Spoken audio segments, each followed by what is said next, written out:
শুয়োর রূপে ভগবান বরাহ। আপনি ঠিকই শুনেছেন, আমি শুয়োরের কথাই বলেছি। অবাক হওয়ার কিচ্ছু নেই এখানে। হিন্দু ধর্ম মতে দম্ভের বশে দৈত্য হিরণ্যাক্ষ পৃথিবী দেবী ভূমিকে মহাজাগতিক সমুদ্রের তলদেশে টেনে নিয়ে যায়। ঠিক সেই সময় অবতরণ হয় বিষ্ণুর তৃতীয় অবতার রূপে শুয়োর রূপে ভগবান বরাহ। এই ভগবান বরাহই তখন পৃথিবীর ভারসাম্য রক্ষার্থে এবং পৃথিবী দেবীকে উদ্ধার করতে দৈত্য হিরণ্যাক্ষকে বধ করেন।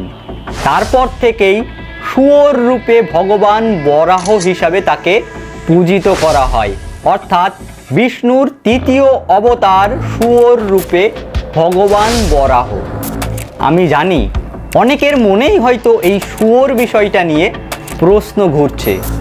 দেখুন, আমরা অনেকেই অনেক কিছু জানি না, আমিও এই বিষয়টা জানলাম। এই বিষয়ে যদি আপনারা আরও বেশ কিছু তথ্য জানেন, আমাকেও জানিয়ে সাহায্য করবেন।